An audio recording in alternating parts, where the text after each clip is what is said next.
Ute Indians traveled into the mountains just north of the summit that would be called Pikes Peak. By the time Colorado became a territory in 1861, this route, now called Ute Pass, was a wagon road for commerce headed into the mountains. Later, a railroad would climb this pass and use a likeness of a Ute Indian in its advertising and on its cars.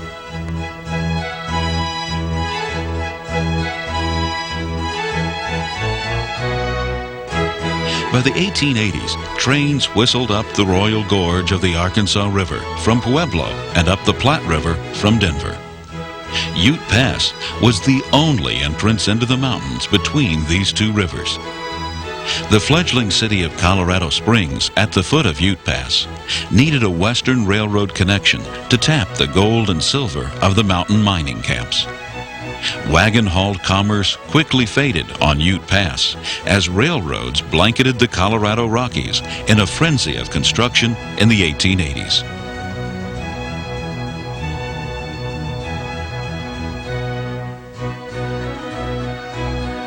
In 1881, loggers entered a mountain valley called Manitou Park, 18 miles west of Colorado Springs.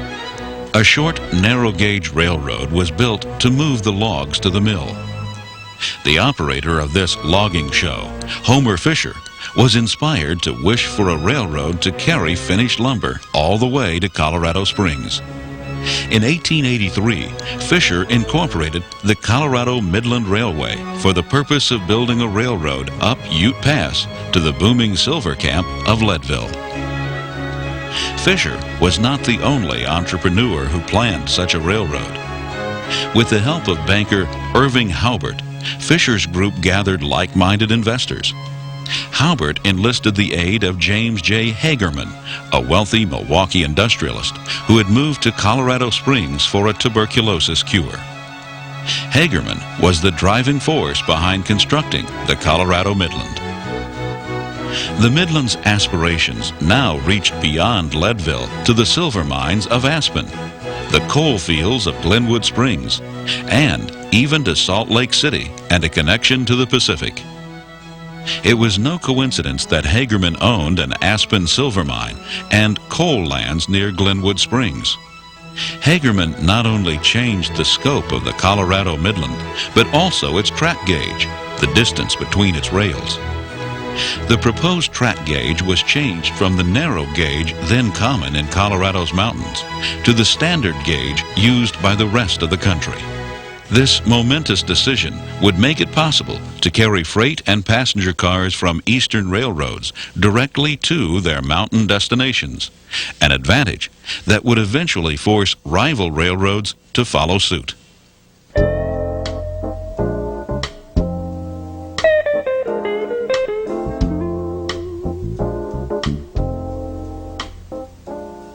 The western half of the Colorado Midland was to be constructed first. Coal near Glenwood Springs, hauled to the silver mining towns of Aspen and Leadville, would generate revenue to build the eastern half of the railroad.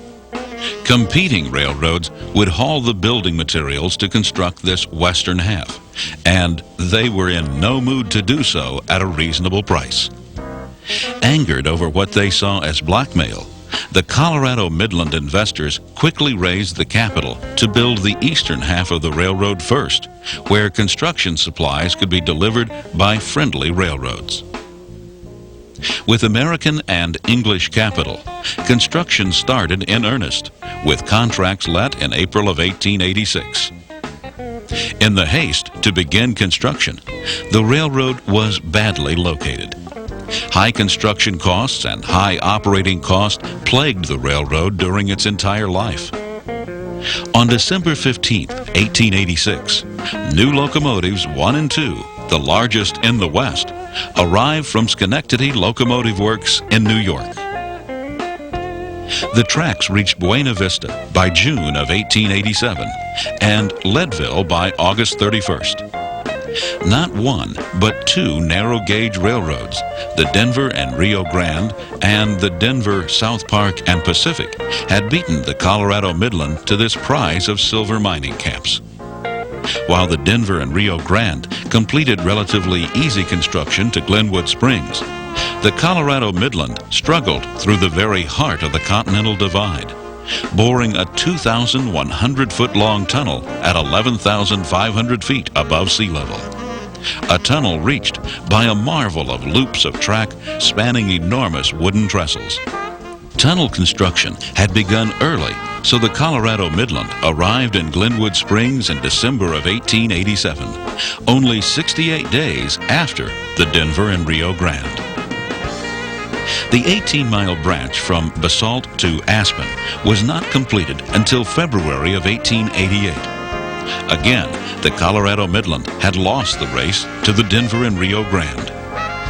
By October of 1888, the Colorado Midland had reached the coal mining town of Newcastle, a dozen miles west of Glenwood Springs.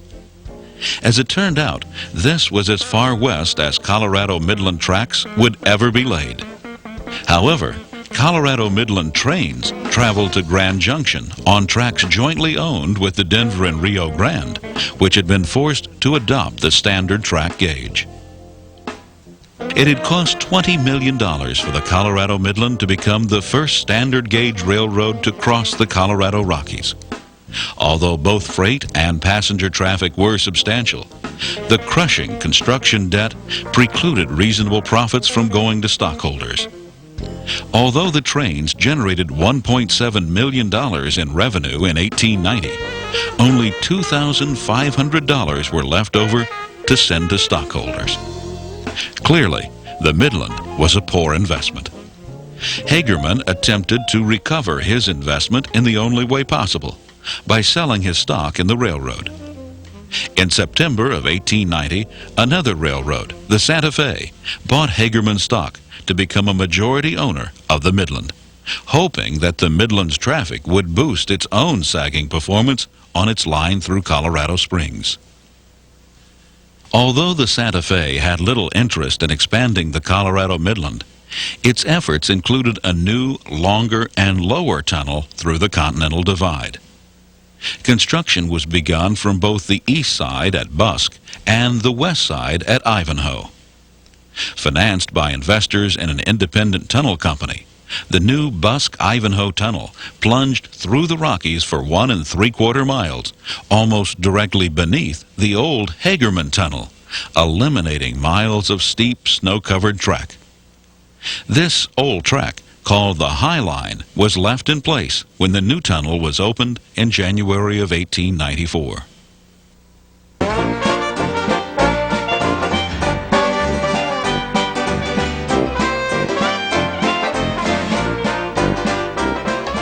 In 1890, Bob Womack discovered gold in what would become a 6-square-mile bonanza. Howard investigated the Cripple Creek district in 1892 and recommended construction of a connection to the Colorado Midland. Not one, but 3 railroads would eventually be built to Cripple Creek.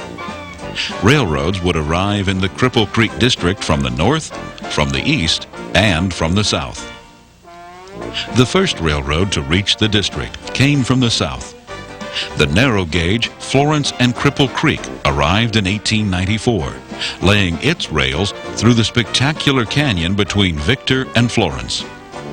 The little line not only served the mill at Florence, but also carried passengers to a connection with the narrow gauge Denver and Rio Grande.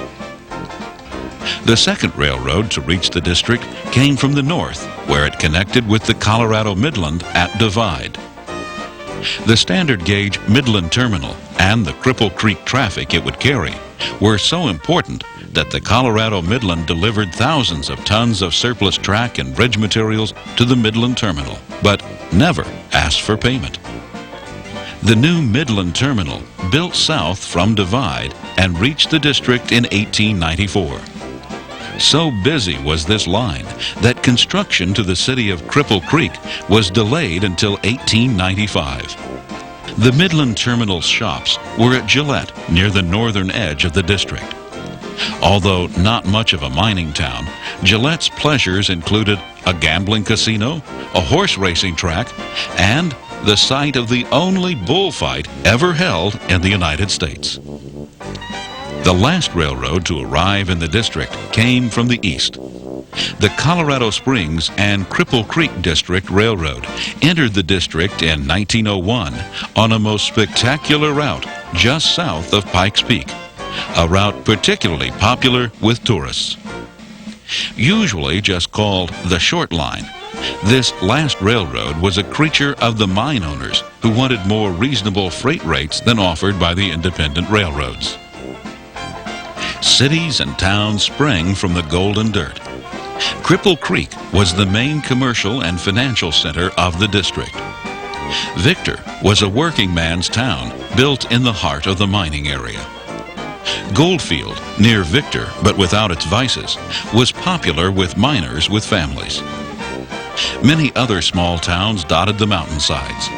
One of these, Altman, was the highest incorporated town in the world. Almost $1/2 billion of gold was extracted from the rich earth. Miners toiled as much as 3,500 feet below the surface. Some mines were served by all three railroads of two different gauges. Night and day, the freight and passenger trains of all three railroads chugged around Gold Hill. The district would include 55,000 residents, the Grand Opera House, 16 newspapers, 19 schools, 12 dozen saloons, 2 trolley lines, and hundreds of businesses.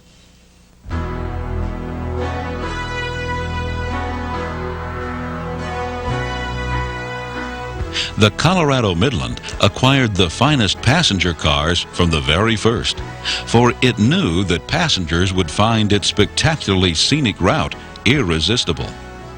The Midland also carried through Pullman cars as part of their journey from the Midwest to the West Coast. Imagine a trip on the Colorado Midland.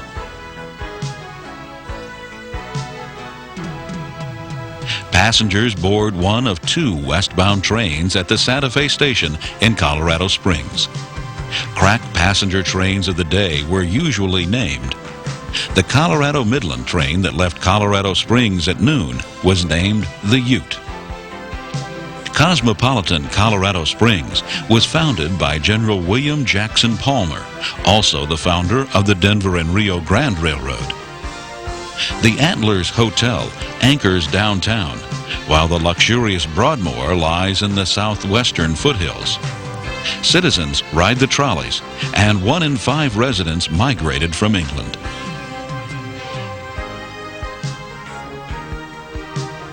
The Ute works its way west to Colorado City. Here are the major shops of the Colorado Midland. A magnificent stone roundhouse stables the iron ponies that pull the trains. Rolling stock and shop buildings are everywhere. Colorado City was the first territorial capital of Colorado, but fell on hard times until the Midland arrived. When gold was discovered in Cripple Creek, several giant mills were constructed here to remove gold from ore transported to Colorado City on the Midland and on the Short Line. A small passenger station serves the community. Suburban trains carry commuters to and from Colorado Springs, the communities of Ute Pass and Cripple Creek.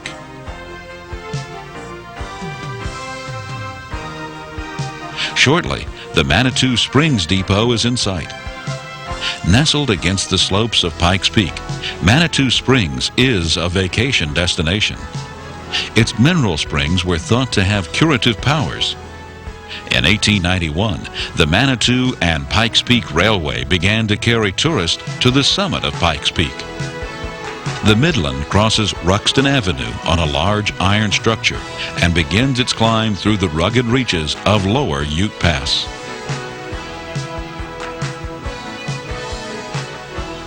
The Ute struggles up the steep grades of its namesake pass. Smoke momentarily seeps into the cars as the train passes through 8 tunnels in just a few miles. Construction of this part of the Midland was expensive, as a great deal of rock had to be moved. The shotgun exhaust echoing off the canyon walls and the labored walking pace of the train demonstrate that the cost of operating trains here is high.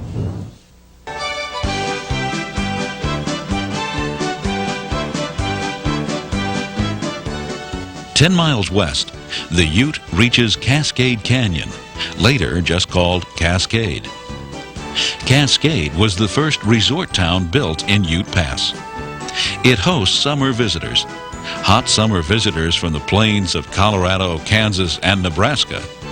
Visitors who come to enjoy elegant surroundings and cool mountain airs. The Ramona Hotel, built in 1884, was named after a Helen Hunt Jackson novel.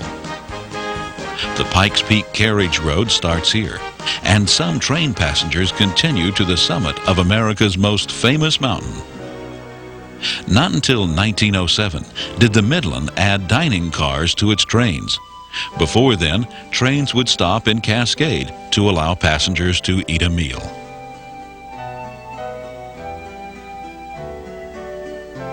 The Colorado Midland passes a lake with a gazebo in its center that marks the location of the Green Mountain Falls station. Train time sees a crowd of passengers on and off the steam cars. Vacationing visitors stay in the elegant 70-room Green Mountains Falls Hotel or rough it in the Rockies in a tent pitched nearby. Many well-to-do businessmen own summer homes here, including circus entrepreneur P.T. Barnum.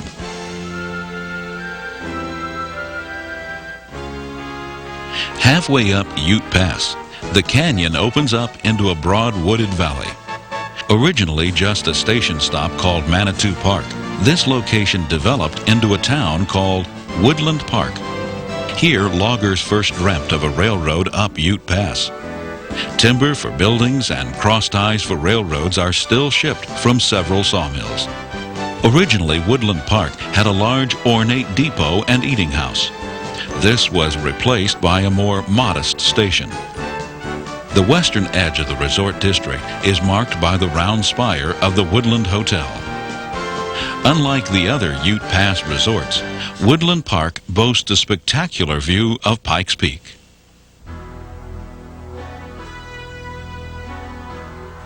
At the summit of Hayden Divide, a small town named Divide came to be.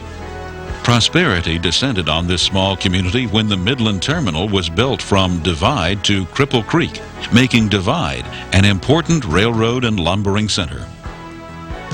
Ice is harvested in Colson Lake by huge saws. Stored in insulated warehouses, the ice is packed around lettuce grown near Divide and shipped to market on the Colorado Midland. Certified seed potatoes are also important to this agricultural economy, unbelievably, at an elevation almost 2 miles high. This is the first of 3 summits crested by the Colorado Midland.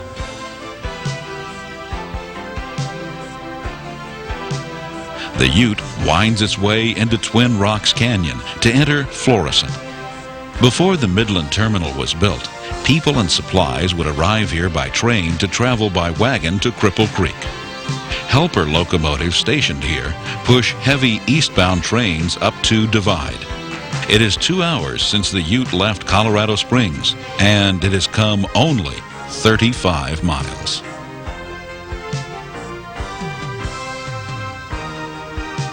Just past Lake George, another man-made lake in which ice is harvested, the Ute dives into 11-Mile Canyon.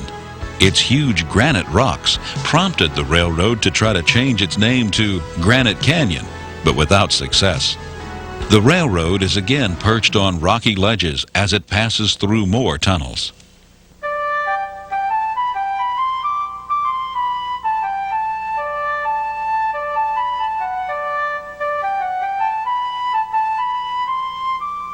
On Tuesday, July 12, 1887, the First Methodist Church of Colorado Springs chartered a train to 11-Mile Canyon. The Colorado Midland used every passenger car it owned and had to borrow more to carry 500 Methodists.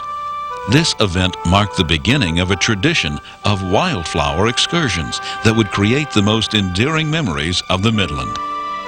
From special charters to Thursday extra trains, to daily extras, the excursions finally reached the status of regularly scheduled trains. Trains stop in 11-Mile Canyon for a picnic lunch, often at Idlewild, and then proceed just past the canyon to be turned for their homeward journeys. Group pictures are taken. On the return journey, trains often stop between Divide and Woodland Park to allow passengers to pick wildflowers, ensuring that fresh flowers are taken off the train in Colorado Springs.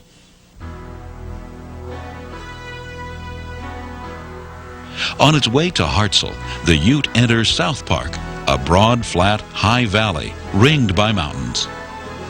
At Spinney, the wildflower trains are turned. Cattle are shipped from Hartselle.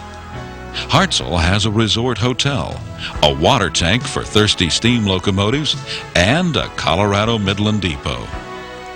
Reaching the summit of Trout Creek Pass, the Colorado Midland crosses over the Denver, South Park, and Pacific Railroad on its narrow gauge way to Gunnison.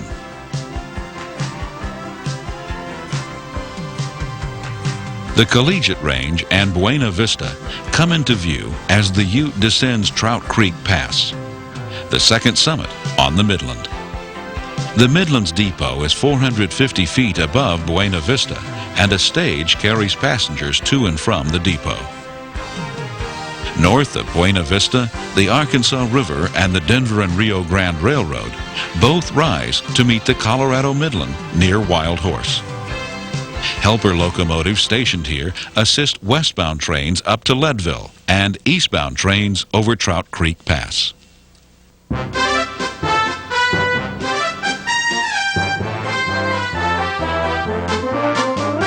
Our train arrives at Arkansas Junction, where some passengers board the shuttle train to Leadville. The Midland originally looped through Leadville, but that required an additional time-consuming climb. On April 27, 1860, gold was discovered in California Gulch. The gold camp of Oro City lasted only 2 years before the strike played out. In 1874, a heavy black sand that made gold mining difficult was found to contain silver. 2 years later, serious silver mining began.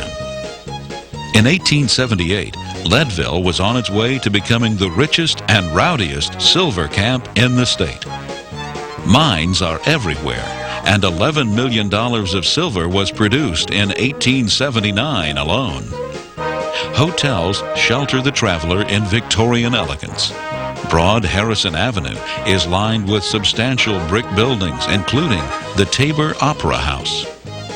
The Opera House provides refined entertainment to the citizens of Leadville at over 10,000 feet above sea level.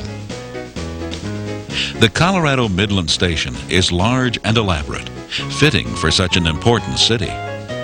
Miles of track serving the mines crisscross the hills east of town. The Colorado Midland has yards, shops, and a roundhouse here. A rotary snowplow calls Leadville home and is frequently sent west to battle drifts on the Continental Divide.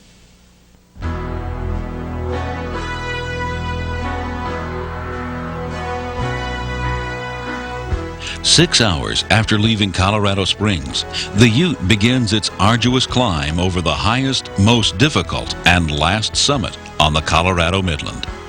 Night is approaching, and snow might be 12 feet deep. Turquoise Lake, seen through the trees, is named for the color of its waters.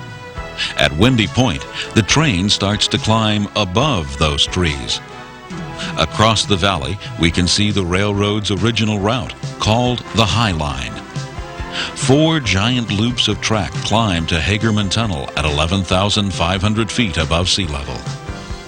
Great wooden trestles once carried trains through the air. Engines once crept across Hagerman Trestle at 5 miles per hour. At 1,084 feet, Hagerman Trestle was the longest in Colorado. Snow sheds cover the tracks to protect them from the icy winters. On the west side of the Hagerman Tunnel, abandoned Hagerman Station overlooks another 7 miles of descending track on the High Line. It's easy to see why the lower tunnel, the Busk-Ivanhoe Tunnel, was built. The Ute descends into the inky blackness of the tunnel at Busk. 2 miles farther, it explodes into the sunlight at Ivanhoe. The lower tunnel was started both at Busk and at Ivanhoe to speed its construction. The lake is Loch Ivanhoe, named for its resemblance to lakes in the Scottish Highlands. The Colorado Midland's publicity department often stages photographs at Hell Gate with trains perched on this rocky shelf. The Ute continues down the Frying Pan River. Fishermen, including trainmen, use the railroad to access the excellent fishing in the area. The Midland hauls reddish sandstone from several quarries near here. Sandstone, which was used to construct some of Colorado's finest buildings.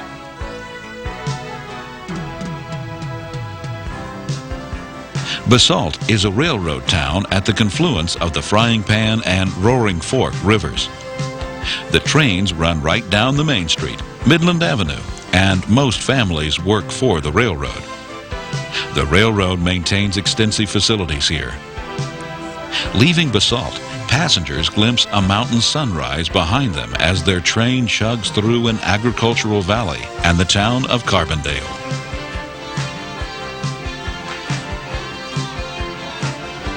The Aspen branch of the Colorado Midland strikes out southeast from Basalt, following the Roaring Fork River upstream. Colorado Midland trains roll into Aspen over spectacular Maroon Creek Bridge. Prospectors from Leadville found silver here in 1879. The town of Aspen was founded by 1880 and flourished as a major silver mining center. It has all the usual amenities of a wealthy mining town, including the Wheeler Opera House. Not as rough as other mining towns, Aspen is especially desirable for miners with families. Just south of Glenwood Springs, the Ute passes through Cardiff. Coal mines flourish south of town along the Jerome Park branch of the railroad. Ovens at Cardiff turn some of the coal into coke. Coke, a better fuel than coal, is hauled to Aspen, Leadville, and Pueblo.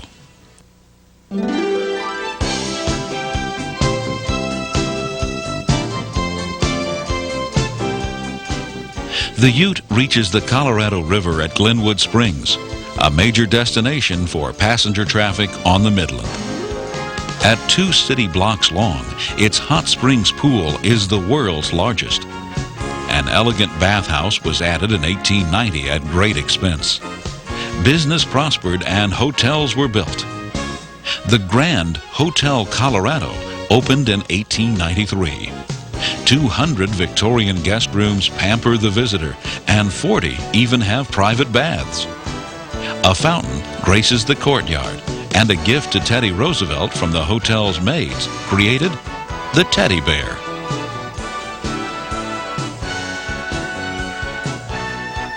Newcastle marks the end of the Midland's track, and coal mining flourishes in the area. Colorado Midland trains now travel on track jointly owned by the Colorado Midland and the Denver and Rio Grande. Rifle is the most important stock loading station in Colorado. The Ute continues downstream along the Colorado River to finally arrive at Grand Junction's majestic Union Station.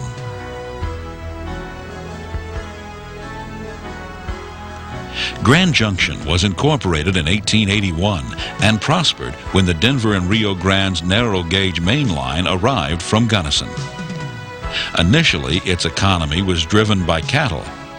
With the coming of the railroads, an agricultural economy began to develop. Fruit was grown and packed. Irrigation brought more opportunity for the orchards, which prospered and expanded. By 1905, over 1,700 refrigerated cars of fruit were annually hauled to market by Grand Junction's 2 railroads.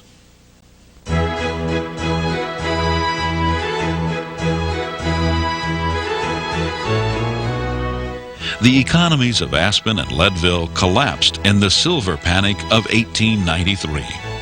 Only the gold of Cripple Creek kept coming. By 1894, the Colorado Midland was in receivership.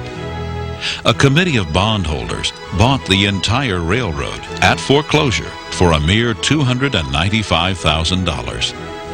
Restructuring its debt gave the railroad a chance to recover.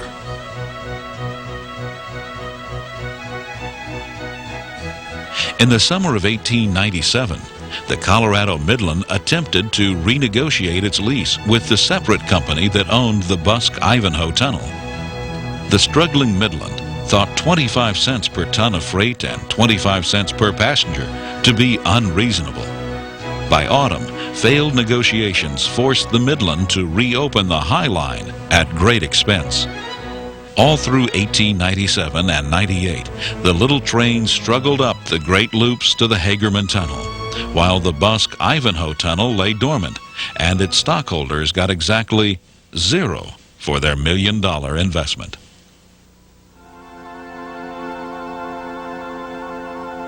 It started to snow in Leadville on the 24th of January, 1899. Citizens of Leadville and other mountain towns were trapped as railroad after railroad was closed by train-high snowdrifts. The Colorado Midland, with its almost 12,000-foot crossing of the Continental Divide, was affected worst of all. 6 locomotives struggled to push its giant plow through the mounds of snow. 2 additional plows were borrowed. Hundreds of men hand-shoveled where the plow could not work. Plows and men became trapped by the blizzard. Snow sheds collapsed from the weight of the white walls of snow. Both equipment and men broke from the strain. Blizzard after blizzard attacked. The Colorado Midland was closed for 78 days. If the Midland had been able to use the lower tunnel, most of this titanic struggle could have been avoided. The tunnel company was also ready to negotiate, for it had not had any income for years. Agreement was reached and trains again crept through the Busk-Ivanhoe Tunnel in May of 1899. The High Line was dismantled shortly thereafter.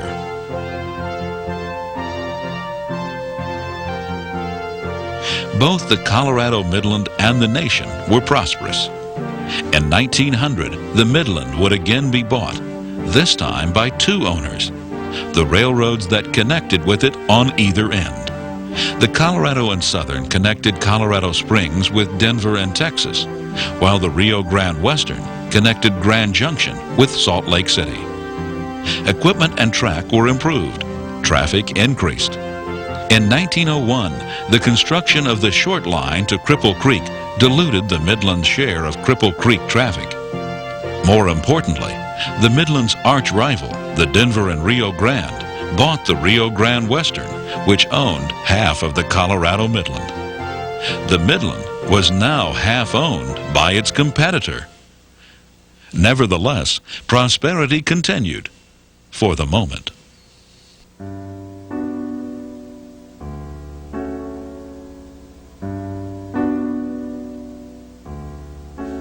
1908 would mark the beginning of the end for the Colorado Midland. The automobile began its long, slow inroad into railroad passenger traffic. The Denver and Rio Grande had completed an improvement program allowing it, with the help of the Rio Grande Western, to siphon off through traffic from the Colorado Midland. Local traffic also dried up.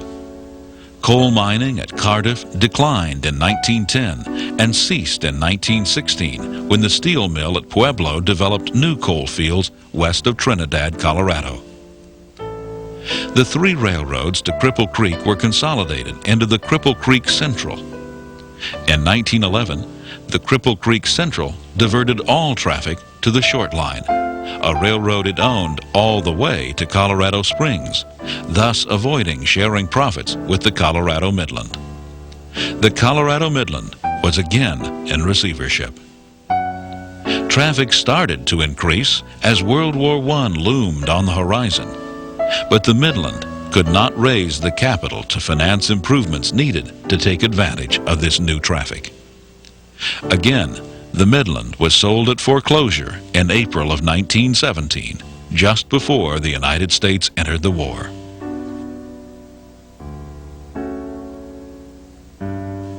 It was expected that the Colorado Midland would be sold to scrap dealers. To the surprise of most, Cripple Creek industrialist A.E. Carlton bought the Colorado Midland for $1,425,000.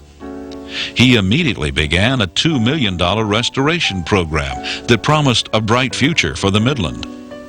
Since he controlled the Cripple Creek Central, he now diverted all Cripple Creek traffic back to the Midland. Carlton's Holly Sugar Company began to route carloads of California sugar over the Midland. Coal traffic increased, and cars full of refrigerated fruit moved out of Grand Junction. Even the plan to build to Salt Lake City was revived.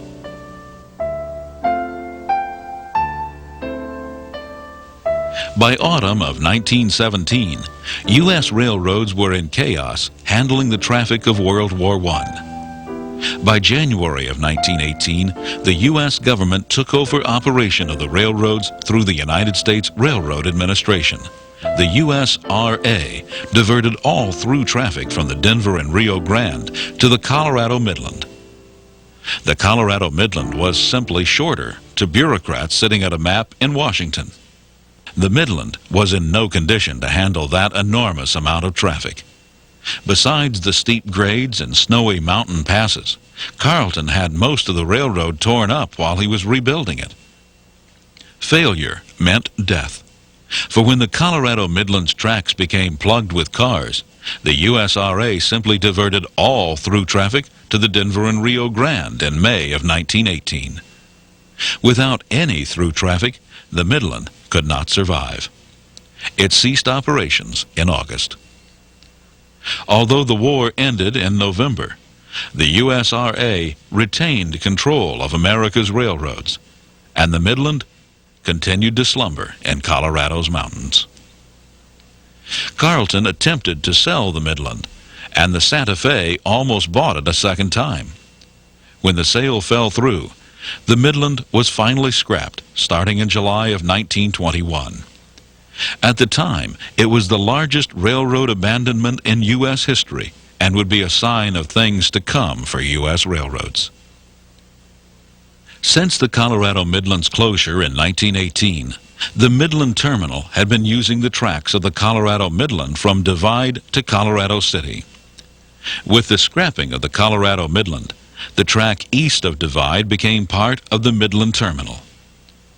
Now, Midland Terminal trains would start their journey in Colorado City and proceed up Ute Pass to Divide, where they would return to their ancestral rails to complete their journey south to Cripple Creek.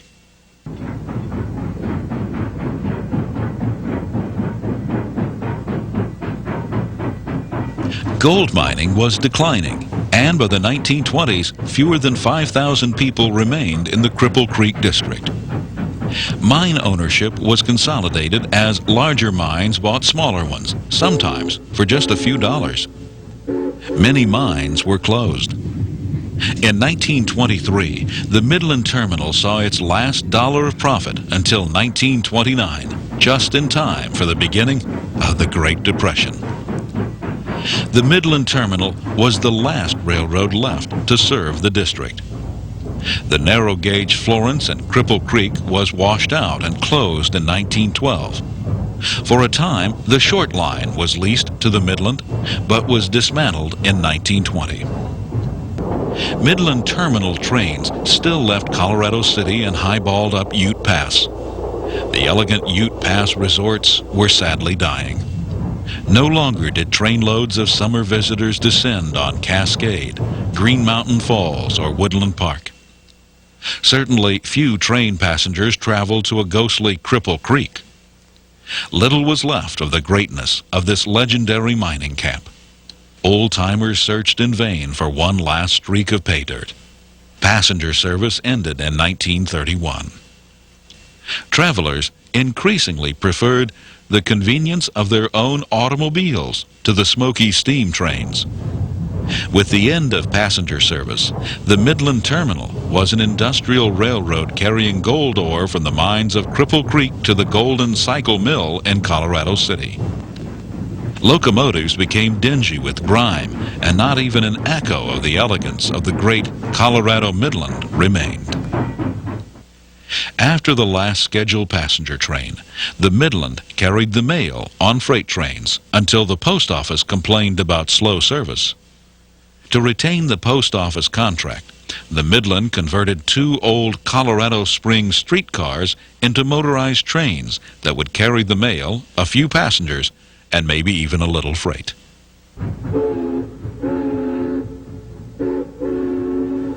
Life settled down to a daily ore train that left Colorado City in the evening. Crews assembled in the afternoon at the roundhouse. Each locomotive gathered some of the cars for the trip, and one coupled onto the caboose. What was the fare on the old passenger train up here? $2.75 one way. And what was the time schedule on it? The fastest time was 2 hours and 20 minutes from the Santa Fe Depot to Cripple Creek. 2 hours and 20 minutes, and how far was that? 56 and 9/10 miles. I believe somebody also said that somewhere along in that track they had about a mile-a-minute schedule. Where was that? That is from Cascade to a little station called Culver. Did they do it? Not very often. 3 to 5 locomotives were needed to pull 40 or 50 empty cars to the district.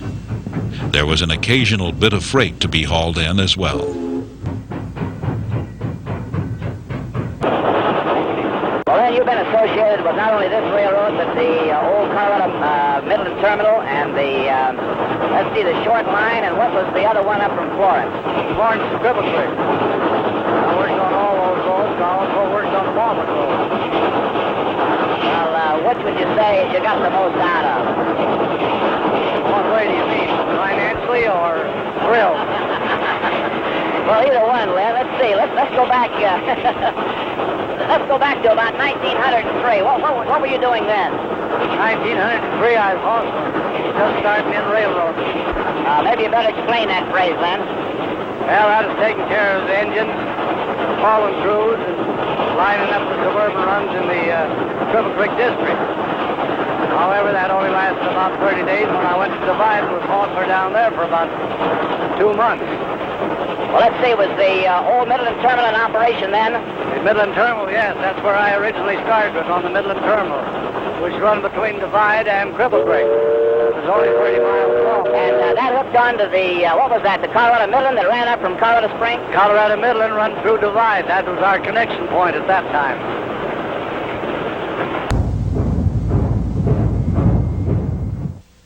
At Cascade, the train already needed to stop for water, so difficult was the several-hour climb up Lower Ute Pass. Each locomotive had to be spotted under the tank and watered. Well, how did they handle those trains at those water stops, Tom? For instance, when they had a bunch of coaches over the hill down below that they couldn't see. Whistle signals. Each engine, when he gets through taking water, he whistles 2 long whistles. And the next engine pulls up and takes water, and all 5 engines in the train have water.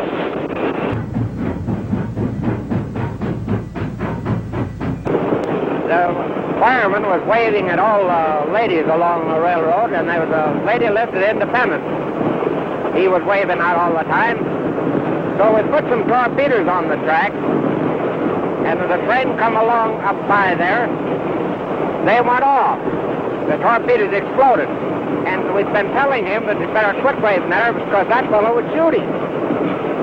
And when the torpedoes went off, he jumped back in the coal pile of the tank. The engineer looked around at him and said, "Dadgummit, are you shot smoke?" The empty train rounded the curve behind the Divide depot. Now, on original Midland Terminal rails, the train stops for water once again at Midland before starting to climb toward Cripple Creek. The town of Gillette, named after William Gillette, an original officer of the company, had been planned as the main shops of the Midland Terminal. Gillette was always a cold place, and none of the employees missed the days when the Midland Terminal was active here. There is little left of Gillette with the decline of gold mining and the railroad shops now in Colorado City. Winding around Blizzard Point, the train passes Cameron and is in sight of the station lights at Bull Hill around midnight. Much of the bustle of Bull Hill remains just as in the glory days of gold mining. During the day, the Cripple Creek switch engine had been threading its way through the 25-mile maze of track in the district, gathering loaded cars to be sent to the mill. High-grade ore was once hidden away in locked and guarded boxcars. The switcher arrived at Bull Hill in the afternoon. It left loaded cars to be carried to the Colorado City mill by tonight's ore train. Empty cars left by last night's ore train, as well as any inbound freight cars, were moved to their destinations. The train of empties usually left Bull Hill in the middle of the night. The locomotives coupled onto the loaded ore cars and headed for Colorado City. The train made slow progress. The heavily loaded train had to be broken into pieces at Midland to be moved one piece at a time to Divide, where it was reassembled. I believe somebody mentioned about doubling a train. Now, what do you mean by that? That's where we can't handle all of our train, and we have to take half it to another side track, then come back and get the other half. That was we do that at between Midland and Murphy on Mariner every trip. So when we're handling 1,600 ton out of Bull Hill, and there's three small engines, original terminal engines, and the third engine would always stay at Gillette and wait for the train to come back. This particular morning, it must have been about 2 o'clock in the morning, Len was sitting on the right side, about half asleep, and I was on the left side, in about the same condition. All of a sudden, I said, you see, two fellas raise up. As we heard the most mournful wail that I have ever heard in my life, and at that time of the morning, it was, well, just a little more thrilling. And I was come to find out there was a mountain line around our engine. That was one morning that the little 57 didn't get oiled around at Gillette. They expected a run on the bank in Cripple Creek, and they picked up $100,000 in Colorado Springs at the Santa Fe Depot. And they wanted the money in Cripple Creek just as soon as they could get it there. The general manager came down and told me about it. So we started out, and we went from the Santa Fe Depot to the Cripple Creek district in an hour and 15 minutes. That is something very unusual for speed in those days. Was that over? That was over the old short line of That is on the short line railroad. In 1905, the Midland Terminal leased the short line, and then when we all went over there and worked on the short line. The train reached Colorado City in the wee hours of the morning. A switcher would take the loaded cars, a few at a time, to the mill, returning with empties for the next night's train. This simple routine repeated for decades.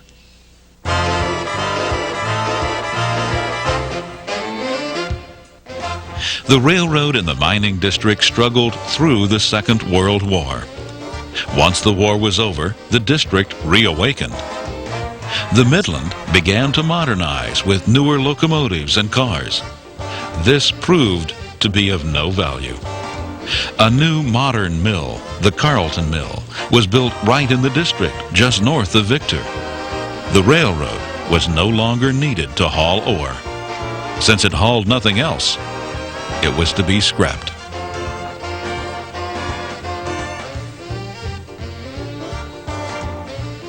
In January of 1949, Midland passenger engine number 59 was cleaned of decades of grime and hauled a passenger train, the Lowell Thomas Special, to Cripple Creek.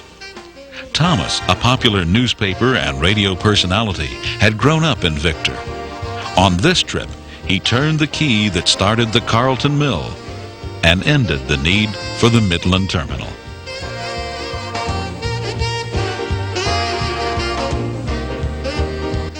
On February 6th at Colorado City, a trainload of railroad enthusiasts boarded the very last passenger train to Cripple Creek, sponsored by the Rocky Mountain Railroad Club. The trip proved a bittersweet experience. We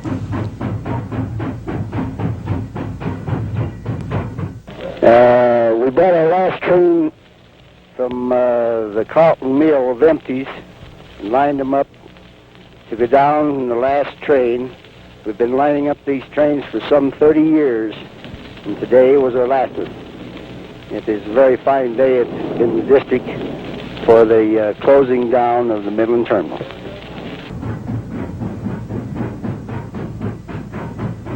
When I first went out to work on the railroad here, there was hardly a winter went by that we wasn't stuck in the snow. We bucked snow as a rule from October till about the 4th of July. And what was the longest time you ever held up? The longest time I was in a snowstorm was 6 days and 6 nights. And where was that? That was over at Clyde on the old short line.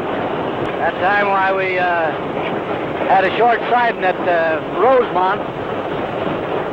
And in order to make water, to keep the engine alive, there was a big bank of snow on this siding. And we buried the 2 engines in there as deep as we could, and then we had 25 section men with us.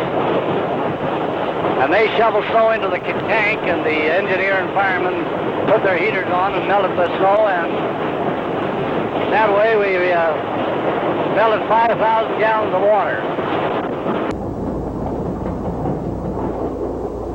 Tom, tell us about that circus train you were on that time.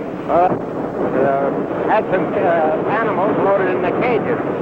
And they went through the water tunnel, and the cages had shifted on the cars, and they pulled the cages off of the cars, and they killed a mountain lion, and a leopard, and 4 or 5 of the animals got away, and they took an African lion that they killed, put it in the caboose. And the man come down, went in the back end of the caboose and seen the mountain lion. I think he run all, the African lion, I think he run all the way to Gillette after seeing it.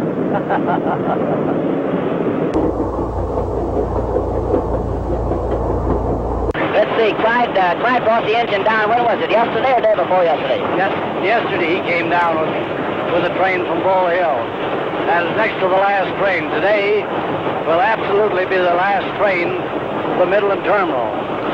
Tomorrow, I'll make another trip with the inspection car to Bull Hill to clean up some detail work. And when I get in tomorrow night, that'll be the end of the Midland Terminal, so far as the Midland Terminal operates. The people that's bought it, that's going to dismantle it, is going to start Monday morning.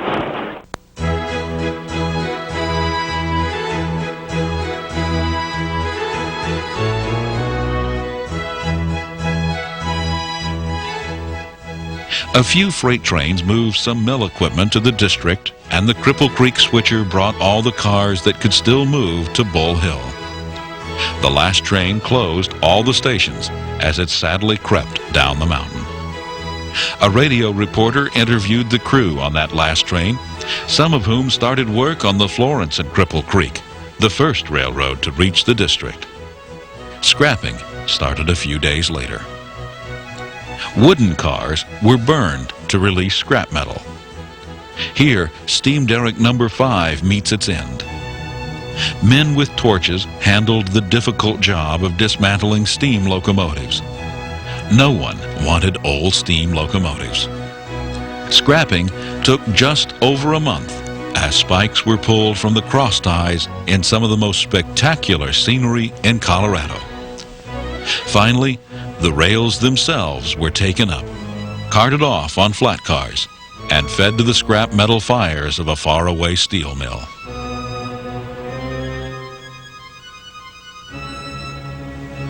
The Colorado Midland and Midland Terminal changed the character of the part of Colorado they served. Painful week-long trips on horseback or in bucking stagecoaches became smooth hours-long train trips, including dinner in the diner. Good-paying jobs on the railroad were available. Taxes paid by the railroad helped many a small community develop. The riches of Aspen, Leadville, and Cripple Creek would never have been fully realized without the trains. Passengers learn to appreciate the beauty of Colorado's mountains through the windows of the Midland's trains.